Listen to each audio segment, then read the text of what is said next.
How much does your shade level really matter in the Division 2? We're going to be answering that question, as well as why you should be leveling your shade, how you should be accruing or spending those points in those early days of progression. And it might not be too late if you spent some points in some different areas. I did that myself. But we're also going to be bringing in some math. I know it's very elitist to bring in math and show you the actual numbers breakdown and show you how much is it worth it. Is it worth it just to go to 500 and just kind of slow down after that? Or is it worth it just to take your time throughout the whole game? We're going to be answering all those questions. But before we get started, if you enjoy the content, hit that subscribe, hit that like, leave a comment down in the comments section. And you can also find me over at Odyssey. Links are down in the description. Now, before we get into shade, I just want to say something. The Division 2 is a game of pace. It is not a speed run. It is not a race. It is a marathon, guys. Do not burn yourself out trying to get to 1,000 shade. Do not burn yourself out trying to get the best gear in the game. I have put several hundred hours in this game, and I plan to put several hundred more hours into this game. But if I would have rushed through everything just to get to some artificial number, it wouldn't really matter. Now, it is worth it to go to certain shade levels, and we're going to get into that. Now, shade doesn't really matter too much, especially if you are a casual player. And what does casual mean? I mean a person who probably logs on maybe 1 hour a day, maybe less, maybe 5 to 6 hours a week, gets on, plays with a couple of friends, does a little DZ, and they're done. That's not really going to affect your gameplay. You really don't have enough time to min-max, and by the time you do, a new patch, a new season might come out and change things. So it does not really matter to that player who just comes on, logs on maybe an hour a day. You might get a little bit done, but at the end of the day, it's not really going to affect you that much. But if you do plan on doing anything, let's say legendary content, you want to hop into the raid. Now, you do not need 1,000 shade to hop into the raid, but you may not get into certain groups, and you may be playing a legendary, go to random matchmaking, they see you have 200 shade level, they will often drop out. I see it all the time. I don't understand why. I think they think that they're going to have to carry you, but you just never know. You can just inspect somebody, because sometimes I see people with 2,000 shade level, and they have the worst build I've ever seen. And I've seen people with 50 shade level who have amazing decked out builds, and they look really nice, and they're able to pump a lot of DPS. Now, with that information, you know shade is not always the best determination of your skill level, but it can give us a good reference, especially if you're playing with randoms. If you hop into a group and it's all 50s and you're in a legendary mission, more than likely they don't know what they're doing. They really don't understand the mechanics. They just wanted to do the highest difficulty possible,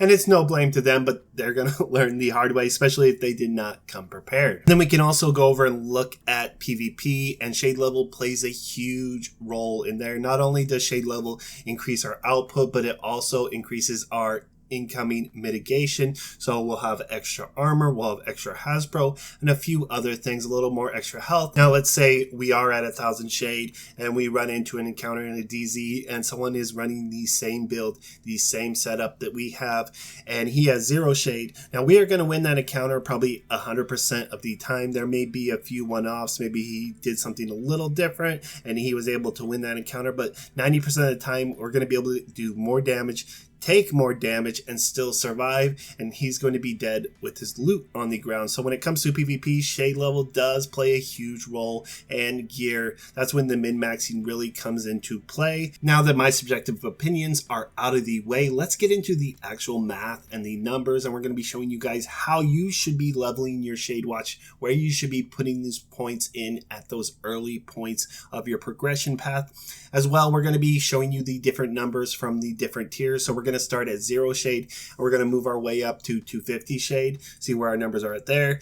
then 500, and then to 1,000. But first, let's get into the build we're going to be using. All right, for our build, I went with a typical red build. As you can see, I am using a FAMAS. Most of my rolls are God rolls, so your numbers may vary, but I tried to get the best number I could without adding too many different variables. I am running fast hands, so it's not adding any extra weapon damage. We went with the exotic, the Coyote's Mask, which is a best in slot for any red build. You can see I'm running critical hit chance and critical hit damage on everything. Now for our chest piece, I went with glass cannon, but I would suggest obliterate. I just went with glass cannon so we don't have to worry about the different numbers of obliterate stacks, so we can kind of get just a fine number, and we can go from our percentage from there. Next, I went with one Grupo, and I went with one Seska. Does not matter where it's at, and we have our fox prayers, and our contractor gloves, and that's all going to add into that extra damage, trying to get the most damage possible for this build. First, let's go to the firing range, and we're going to test out our build with zero shade. Now, with our build with zero shade, our AR is doing about 515,000 per shot to the body.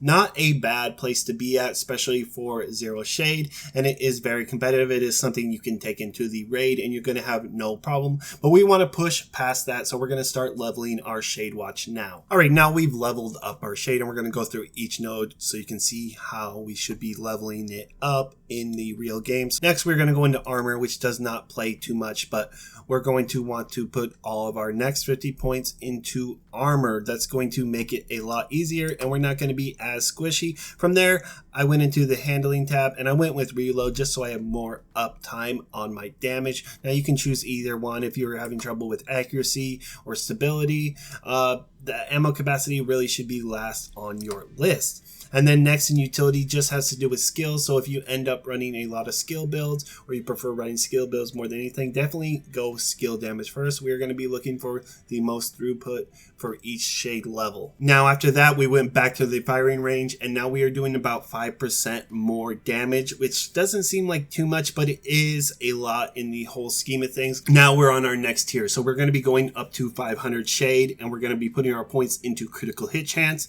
hazard protection. You can also do life or explosive resistance. It's all up to you. And now I went with accuracy when it comes to my handling tier. Now you could go with stability. It just depends. I just prefer more accuracy. Stability is not an issue on PC.